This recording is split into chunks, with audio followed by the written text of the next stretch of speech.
সকলকে জানাই শুভ তৃতীয়া। দেখতে দেখতে কিন্তু দুর্গাপুজো চলেই এলো, আর আজ তৃতীয়াও হয়ে গেল।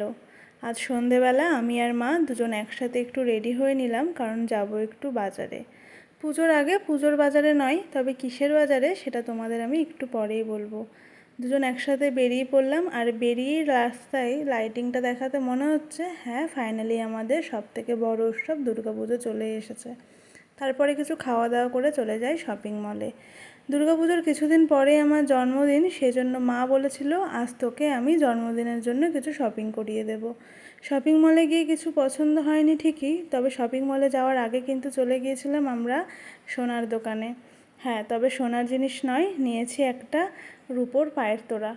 সত্যি কথা বলতে পায়ের তোড়া আমার বড্ড পছন্দের একটা জিনিস, আর মা এবারও আমাকে জন্মদিনে পায়ের তোড়া গিফট করলো, আগের বছরও করেছিল। এটা দেখো, রয়েছে হলমার্ক সিলভারের মিনে করা একটা পায়ের তোড়া, যেটা কিন্তু আমার ভীষণ পছন্দ হয়েছে। যেহেতু আর কিছুদিন পরেই পুজো, তাই মা বললো আজই পরে নে। তোমাদের গিফটটা কেমন লাগলো জানি।